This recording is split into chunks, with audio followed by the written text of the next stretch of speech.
2020년 9월 20일 주일 예배. 오늘 하나님께서 우리에게 주시는 말씀 에베소서 2장 10절, 요한일서 2장 7절로 11절입니다. 신약 성경에 있습니다. 먼저 에베소서 2장 10절, 그리고 이어서 요한일서 2장 7절로 11절 봉독합니다. 여러분도 함께 있는 곳에서 하나님의 음성으로 들으시면서 봉독하겠습니다. 에베소서 2장 10절. 우리는 그가 만드신 바라 그리스도 예수 안에서 선한 일을 위하여 지으심을 받은 자니 이 일은 하나님이 전에 예비하사 우리로 그 가운데서 행하게 하려 하심이니라. 아멘. 이어서 요한일서 2장 7절로 11절입니다. 사랑하는 자들아, 내가 새 계명을 너희에게 쓰는 것이 아니라 너희가 처음부터 가진 옛 계명이니 이 옛 계명은 너희가 들은 바 말씀이거니와 다시 내가 너희에게 새 계명을 쓰노니 그에게와 너희에게도 참된 것이라. 이는 어둠이 지나가고 참빛이 벌써 비침이니라. 빛 가운데 있다 하면서 그 형제를 미워하는 자는 지금까지 어두움에 있는 자요, 그의 형제를 사랑하는 자는 빛 가운데 거하여 자기 속에 거리낌이 없으나 그의 형제를 미워하는 자는 어둠에 있고 또 어둠에 행하며 갈 곳을 알지 못하나니 이는 그 어둠이 그의 눈을 멀게 하였음이라. 아멘. 오늘 말씀의 제목은 당신은 조율된 악기입니까? 가을은 독서의 계절이라고 했습니다.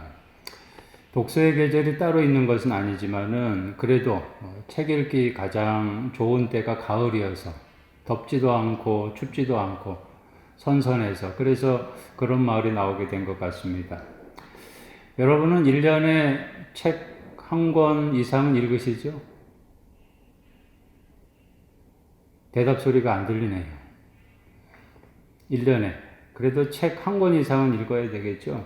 우리 서울중앙교회 교우님들은 기본적으로 1년에 한 번 이상 성경 완독하시고 또 성경책 외에도 신앙도서, 좋은 신앙도서 한 권 이상은 읽으셔야 합니다. 그래야만 영적으로 성장하고 신앙 지식도 풍성해집니다.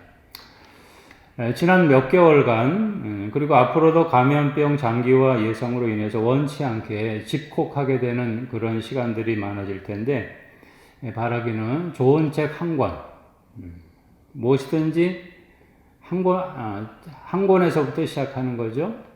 아무리 많은 책을 읽는다고 해도 좋은 책 한 권, 특별히 신앙도서 한 권을 구입하셔서 정독해 보시기 바랍니다. 흔히 책은 마음의 양식이라고 하는데 독서하는 만큼 의미 있고 유익한 시간이 될 것입니다. TV나 휴대폰 가까이 하는 시간 중에서 절반 뚝 떼어가지고 독서하는 시간으로 한번 이 가을에 만들어 보시기를 바랍니다.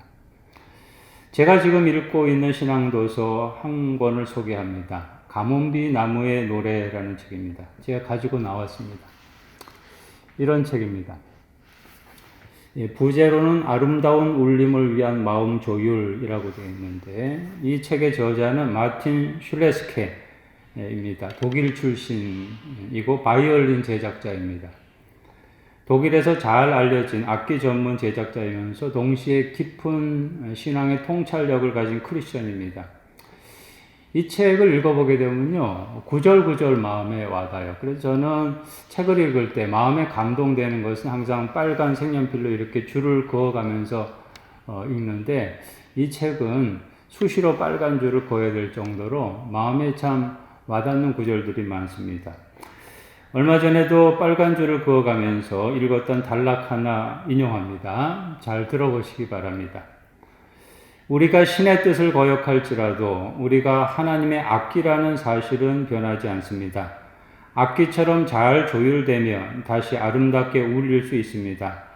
조율되는 인간은 사랑하는 자가 됩니다. 그는 연약한 인간일 수도 있고 그의 길에 어려움이 따르겠지만 결국 세상에 복이 됩니다. 그는 스스로 사랑하는 자가 되어 성화해 갑니다. 성화의 과정은 자신과의 외로운 싸움이 아닙니다. 하나님과 함께하는 협업입니다. 공동의 울림이 탄생하는 것입니다. 당신은 조율된 악기입니까? 그 마지막 구절이요. 당신은 조율된 악기입니까? 이 문장에서 저는 영적인 끌림을 강하게 받았습니다. 마틴 슐레스케의 말대로 우리가 하나님의 악기라면 과연 나는 조율된 악기인가? 조율된 악기인가? 저 자신에게 묻게 됐습니다. 악기라는 것이요. 여러분들도 사용해 보셔서 아시죠? 악기라는 건 조율이 필요하죠. 바이올린, 첼로, 피아노. 어떤 악기든지 말입니다. 어떤 악기든지 제작된 것으로 다 된 것이 아니고 그 위에 사용하면서 시시때때로 조율이 필요하죠.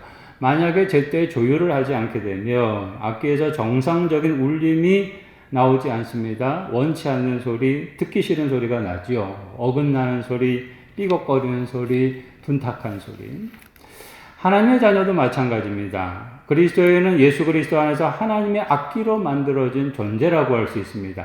하나님께 영광 돌리기 위해서 하나님을 삶으로 또 입으로 찬송하기 위해서 만들어진 악기라고 할 수가 있겠는데, 그런데 여러분 만들어진 목적이 있어요. 오늘 본문 에베소서 2장 10절을 보시기 바랍니다. 우리 다 함께 에베소서 2장 10절 읽겠습니다. 우리는 그가 만드신 바라 그리스도 예수 안에서 선한 일을 위하여 지으심을 받은 자니 이 일은 하나님이 전에 예비하사 우리로 그 가운데서 행하게 하려 하심이니라. 우리는 뭐라고 그랬습니까? 우리는 그가 만드신 바라. 우리는 하나님이 만드신 악기라는 거죠. 그런데 만들어진 목적이 있다고 하죠. 그리스도 예수 안에서 선한 일을 위하여 지으심을 받은 자. 선한 일을 위해서 만들어졌다. 악기로 표현하면 선이란 소리를 내는 악기로 만들어졌대요. 그리스도인은 누구든지 말이나 행동에 있어서 선이라는 소리를 내므로 하나님께 영광을 돌리기 위한 악기로 만들어졌는데 과연 나는 선이라는 소리를 내고 있는가 말입니다. 악기로 만들어졌는데 선한 일을 위해서 만들어졌는데 선한 소리. 교회 안에서나 밖에서나 누구를 만든지 뭘 하든지 선이라는 소리를 아름답게 내고 있어야 되는데 과연 나는 그렇게 하고 있는가 말입니다. 만약 선이라는 소리가 제대로 나고 있지 않다면 이제 조율을 해야 되는 거죠. 둔탁한 소리, 삐걱거리는 소리, 원치 않는 불협화음이 나는 악기가 있다면 마땅히 조율을 해야 하는 것처럼 말입니다. 마땅히 조율을 해야 되는데 만약 조율하지 않은 상태로 계속해서 소리 나는 악기가 있다라고 한다면 그 악기요 참 불행한 악기죠. 그런 악기로 연주해야 되는 연주자의 마음이 어떻겠어요? 내가 이렇게 연주를 하는데 원치 않는 소리가 나요. 연주자의 마음이 어떻겠어요? 괴롭겠죠, 연주할 때마다. 또 조율이 안 된 악기의 연주를 들어야 하는 청중은 또 어떻겠습니까? 그 소리를 들어야 되는데 말입니다. 더 나아가 그 악기를 만든 제작자는 또 어떻겠습니까? 내가 이런 소리 들으려고 이 악기를 만들었는가 탄식하게 되지 않겠습니까? 그러면 여기서 우리 함께 생각을 해봅시다. 그리스도인에게 조율이 필요한 때, 그 선이란 소리를 내지 못할 때, 어떤 때일까요?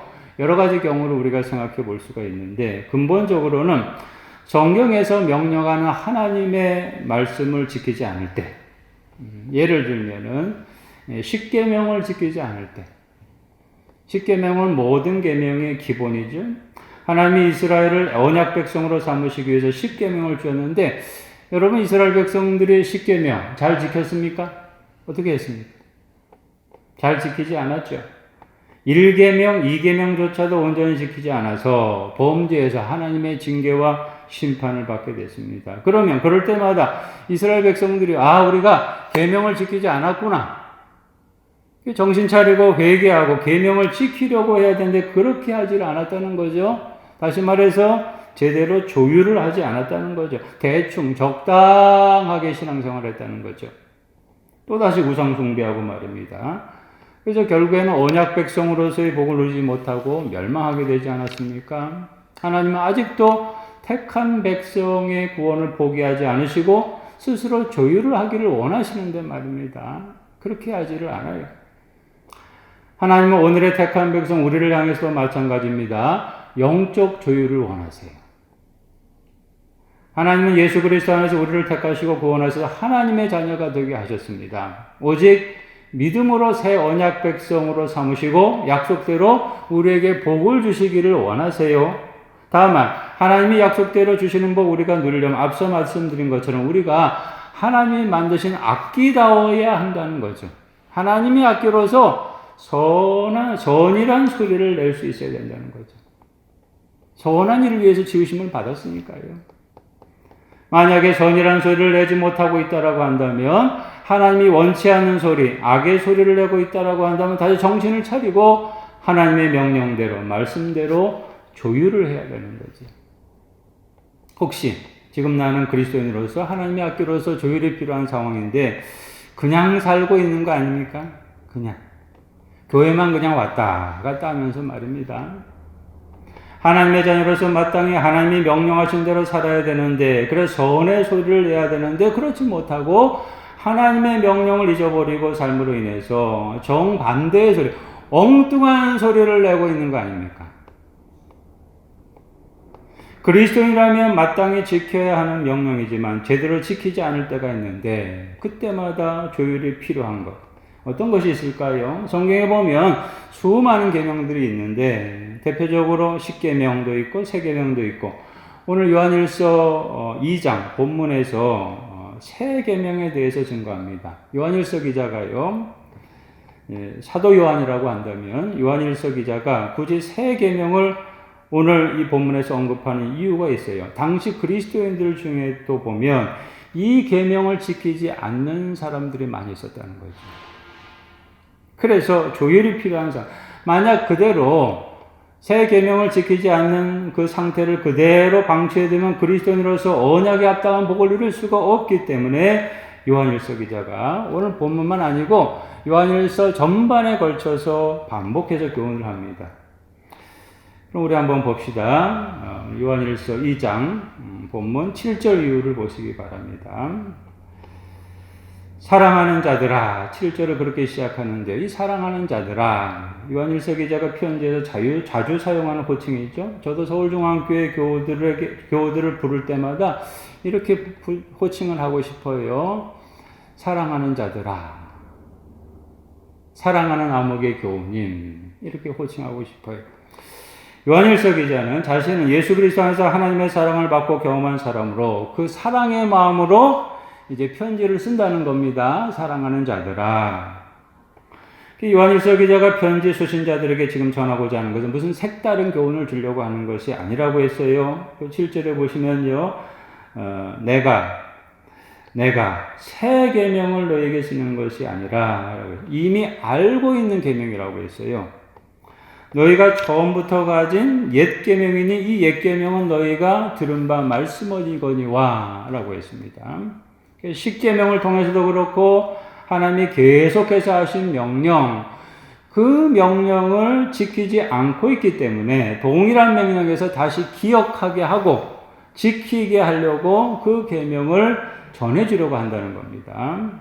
요한일서 기자가 그 계명을 8절에서 이제 새 계명이란 말로 표현을 합니다. 8절 보시기 바랍니다. 8절 우리 함께 읽겠습니다. 다시 내가 너에게 새 계명을 쓰노니 그에게와 너희에게도 참된 것이라. 이는 어둠이 지나가고 참빛이 벌써 비침이니라. 어둠이 지나가고 참빛이 벌써 비쳤다라고 했는데, 여기 참빛은 근본적으로 예수님을 가리킵니다. 그러니까 참빛이 왔으니 본래 죄로 인해서 어둠 속에 있었던 세상이 이제는 빛 가운데 있게 됐답니다. 때가 되어서 예수님 이 세상에 참빛으로 오셨으니 그 예수님을 믿는 사람은 누구든지 이제 빛 가운데 살게 됐습니다. 여기서 빛 가운데 살게 되었다는 것은 단순히 밝은 곳에 살게 되었다 이런 뜻이 아니죠. 형제를 사랑하게 되었다는 거죠. 빛 가운데 살게 되었다는 말은 형제를 사랑하게 되었다. 예수님이 이 세상에 참빛으로 오시되 특별히 사랑의 빛으로 오셔서 이웃을 사랑하셨기에 빛 가운데 사는 사람도 마찬가지 반드시 예수님처럼 이웃을 사랑하게 되어 있다라는 것이죠. 예수님이 그렇게 사셨으니까. 그 가운데 사는 사람은 그렇게 살게 돼 있다.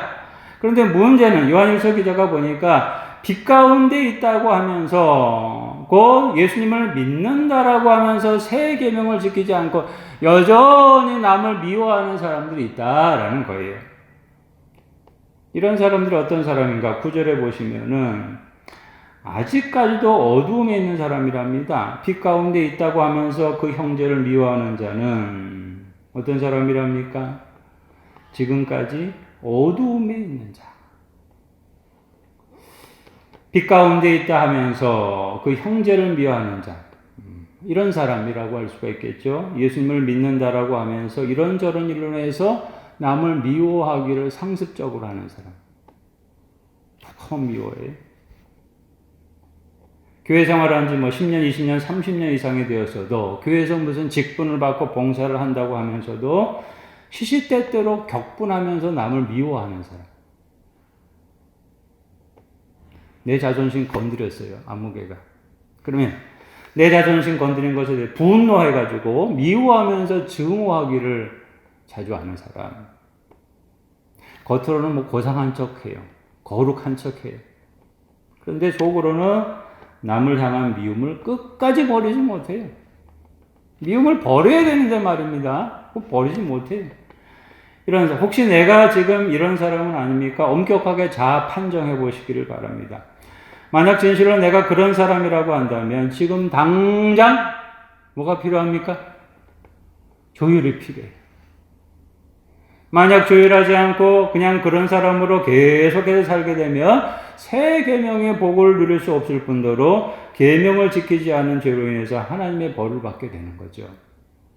인간관계 속에서 남과 원만한 관계를 이루지 못하고 늘 불편한 인간관계 속에 있게 되는 거죠. 그러면서 그걸 또 자기 탓이 아니고 남 탓이래요.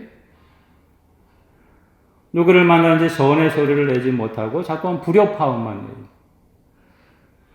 그러다 보니까 주변에 있는 사람들이 하나둘씩 떠나가게 되는 거죠. 스스로 불행을 자초하는 거죠. 이런 불행의 주인공이 되지 않으려면 어떻게 조율해야 될까요?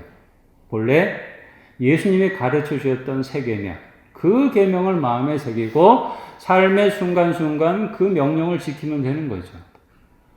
여러분 예수님이 가르친 새 계명 다 아시죠? 요한복음 13장 34절 말씀, 제가 늘 강조하는 말씀. 새 계명을 너희에게 주노니 서로 사랑하라. 내가 너희를 사랑한 것 같이 너희도 서로 사랑하라.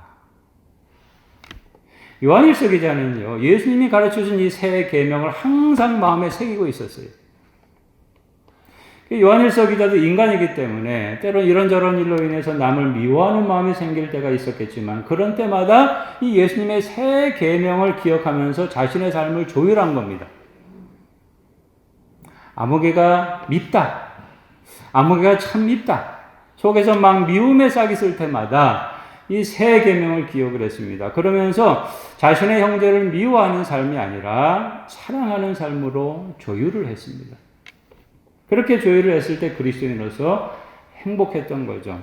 편지 수신자들에게도 이렇게 권면합니다. 10절 말씀 보시기 바랍니다. 10절 우리 함께 읽겠습니다. 그의 형제를 사랑하는 자는 빛 가운데 거하여 자기 속에 거리낌이 없으나 그의 형제를 사랑하는 자는 어떤 상태랍니까? 빛 가운데 거하여 빛 가운데 거하여 예수님 안에 거하는 사람이라는 말이죠. 그런 사람한테는요, 거리낌이 없대요. 거리낌이 없으니까 자유하고 예수님처럼 행복합니다. 표준세번역 개정판에서는 10절을 이렇게 번역합니다. 자기 형제 자매를 사랑하는 사람은 빛 가운데 머물러 있으니 그 사람 앞에는 올무가 없습니다. 앞에 올무가 없어요. 그리고 올무가 앞에 있으면 걸려 넘어질 수밖에 없잖아요. 실족할 수밖에 없어요. 그런데 자기 형제 자매를 사랑하는 사람은 앞에 올무가 없대요. 얼마나 행복한 인생입니까? 만약 예수님을 믿는다고 하면서도 여전히 남을 미워하는 사람이 있다라고 그 사람은요 언제나 어둠 속에 있는 사람이랍니다. 11절 말씀 그의 형제를 미워하는 자는 어디에 있답니까? 어두움에 있고 또 어두움에 행하며 갈 곳을 알지 못하나니 이는 그 어둠이 그의 눈을 멀게 하였습니다. 어둠의 끝은 어디겠습니까? 어둠의 끝. 자기 파멸이죠. 자기 파멸. 끝까지 조율을 하지 못한 인생은 하나님의 심판을 피할 수밖에 없는 거죠. 조율의 기회가 그렇게 많았는데 말입니다. 오늘 말씀의 제목이 당신은 조율된 악기입니까? 인데요. 오늘 본문을 적용하면 이렇게도 적용할 수 있습니다. 당신은 형제를 사랑하는 사람입니까? 당신은 형제 자매를 사랑하는 사람입니까? 당신은 이웃을 당신 몸처럼 사랑하는 사람입니까? 당신은 원수를 끝까지 사랑하는 사람입니까? 이렇게도 적용할 수 있습니다. 내가 진실로 이런 사람이라고 한다면 나는 하나님의 악기로서 제대로 조율된 악기입니다. 완전하게 조율된 상태. 내가 이런 상태란 말입니다. 완전하게 조율된 상태. 앞서 마틴 슐레스케가 말했던 것처럼 조율되는 인간은 사랑하는 자가 됩니다. 라고 했는데요. 내가 항상 이런 사람으로 살게 되면 내 삶 속에서 언제나 하나님이 듣고 싶어 하시는 선의 소리가 나게 된다는 거예요. 하나님은 나로부터 선의 소리를 듣기를 원하시는 거예요. 삶 속에. 특별히 서로 사랑함으로 말입니다. 그러면 어떻게 하면 하나님의 악기로서 새 계명대로 항상 나 자신을 조율할 수 있을까? 계명대로 조율해야 되겠는데 어떻게 하면 그렇게 할 수 있을까? 방법은요, 한 가지밖에 없어요. 순간순간 내 안에 미움의 감정이 생길 때, 이건 본성이기 때문에 어쩔 수 없지만 말입니다. 내 안에 미움의 감정이 생길 때마다 성령, 다시 말해서 사랑의 영으로 다스려야 됩니다. 내 의지로 안 돼요. 성령으로 다스려야 돼요. 갈라디아서 5장 16절로 17절입니다. 내가 이르노니 너희는 성령을 따라 행하라. 그리하면 육체의 욕심을 이루지 아니하리라. 육체의 소욕은 성령을 거스르고 성령은 육체를 거스르나니 이 둘이 서로 대적함으로 너희가 원하는 것을 하지 못하게 하려 함이니라. 미움이라는 것은요, 육체의 일이거든요. 육체의 소욕인데 이것을 다스릴 수 있는 것은 오직 성령밖에 없어요. 성령, 특히 사랑의 영. 사랑의 영은요, 미움을 대적해서 남을 미워하지 못하게 합니다. 인간 본성은 어떤 경우에 남을 자꾸 미워하게 되는데 이 성령, 사랑의 영은 미워하지 못하도록 한다는 거죠. 그래서 성령으로 다스리게 되면 마침내 미움의 열매 대신에 사랑의 열매를 맺게 되는 거죠. 갈라디아서 5장 22절로 23절입니다. 오직 성령의 열매는 사랑과 희락과 화평과 오래 참음과 자비와 양성과 충성과 온유와 절제니 이 같은 것을 금지할 법이 없느니라. 그리스도인으로서 가장 조율이 잘 된 상태는 사랑의 열매를 맺은 상태입니다.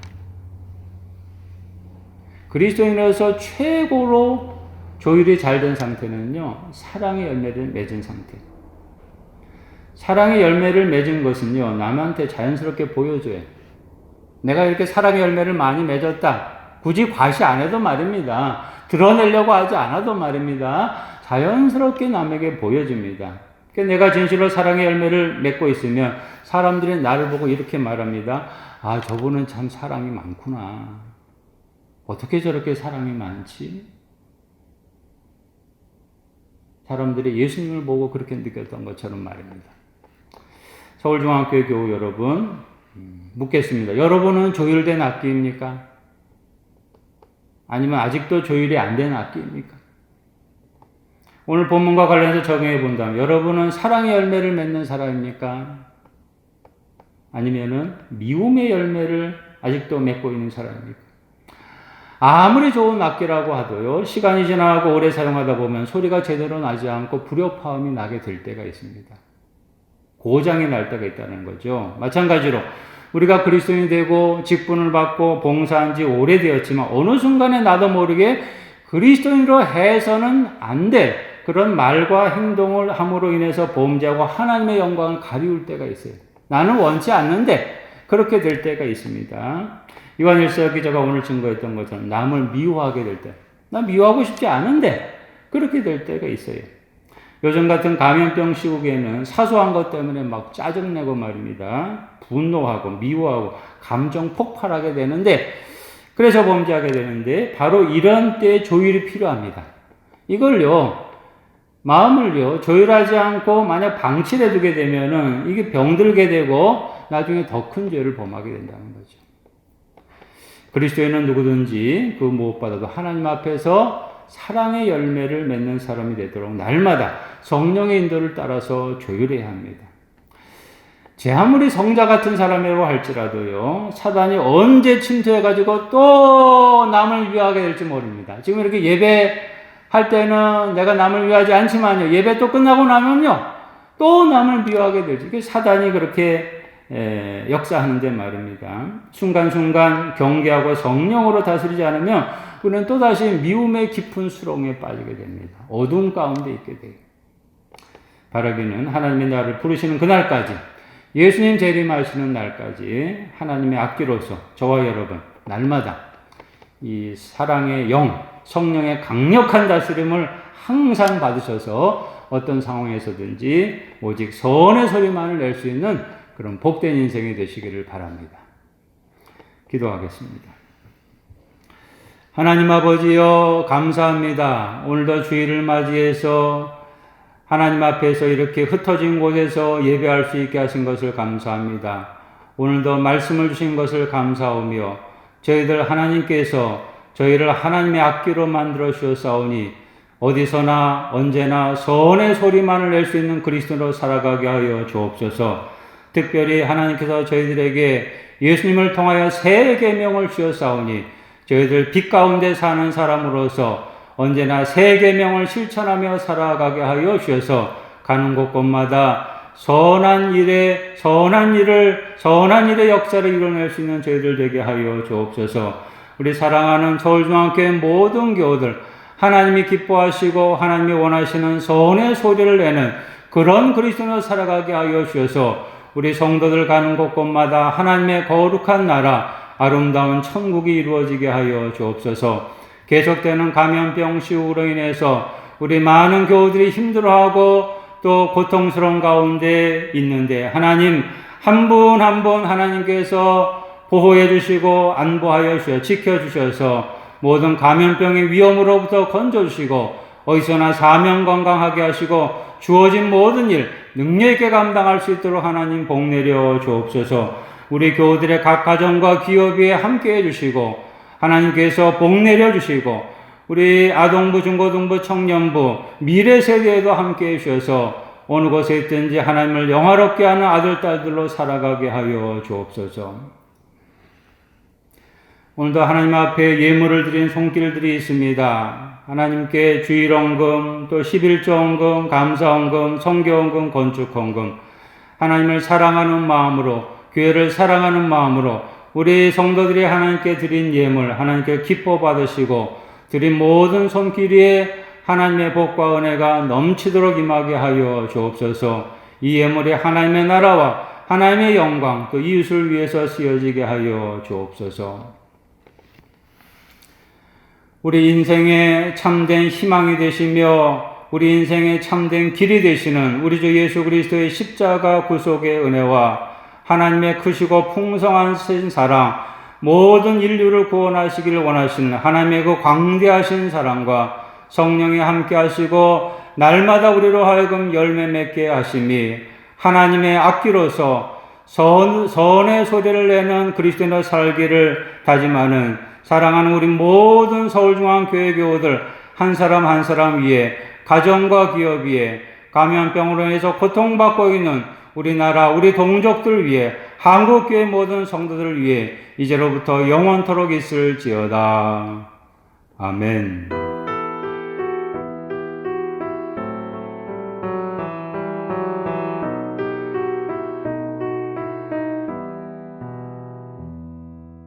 죽기까지 사랑하신 주, 그보다 더 큰 사랑 없네. 내가 너희들에게 새 계명을 주노니 나 너희들을 사랑하듯 서로 사랑하라. 죽기까지 사랑하신 주, 그보다 더 큰 사랑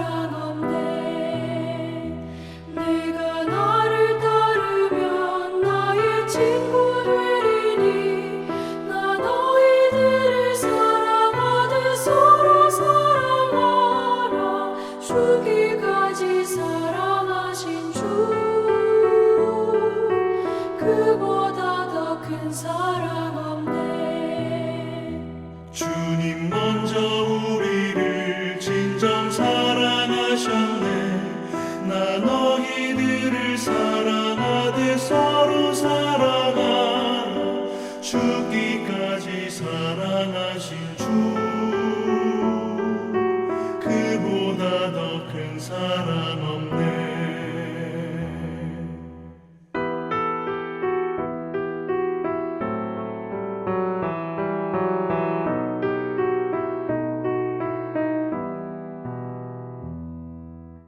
죽기까지 사랑하신 주 그보다 더 큰 사랑 없네. 내가 사랑함으로 나의 계명 지키라. 나 너희들을 사랑하듯 서로 사랑하라. 죽기까지 사랑하신 주 그보다 더 큰 사랑 없네. 너희 행함이 나여 제자 됨을 알리라. 나 너희들을 사랑하듯 서로 사랑하라. 죽기까지 사랑하신 주 그보다 더 큰 사랑 없네.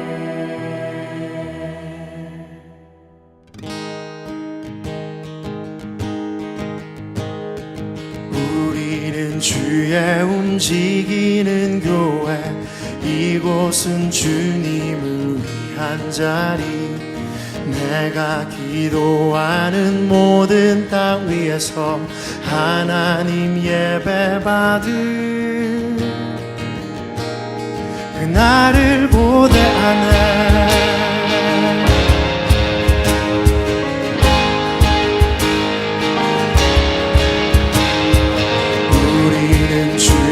움직이는 교회, 이곳은 주님을 위한 자리.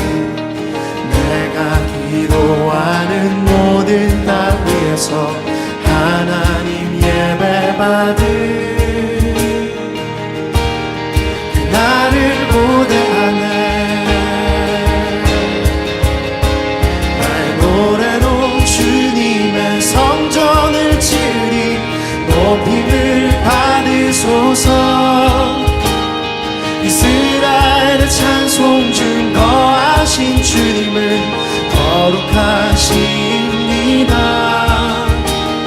두 손 들어 주님의 보좌를 만들고 온 맘 다해 경배하리.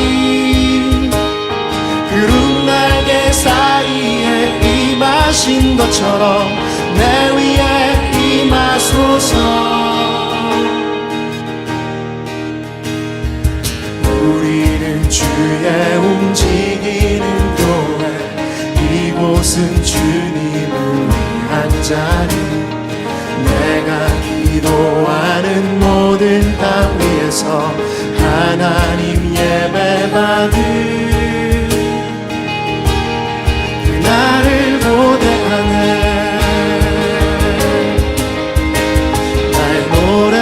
주님의 성전을 지으리. 높임을 받으소서. 이스라엘의 찬송 중 거하신 주님을 거룩하십니다. 두 손 들어 주님의 보좌를 만들고 온 맘 다해 경배하리. 구름 날개 사이에 임하신 것처럼 내 위에 임하소서.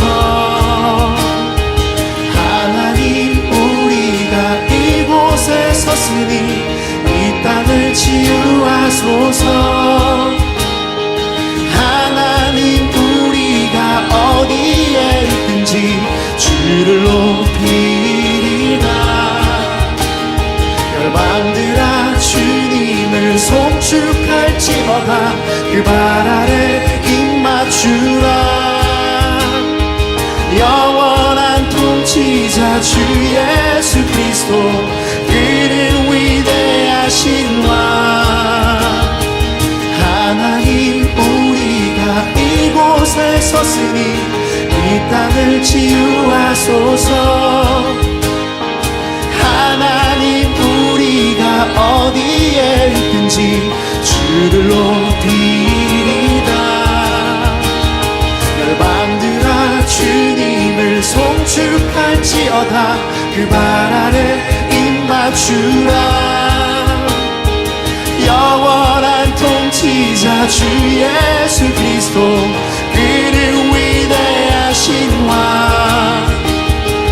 그는 위대하신 왕 그는 위대하신 왕. 우리는 주의 움직이는 교회 이곳은 주님을 위한 자리. 내가 기도하는 모든 땅 위에서 하나님 예배받을 그날을 고대하네.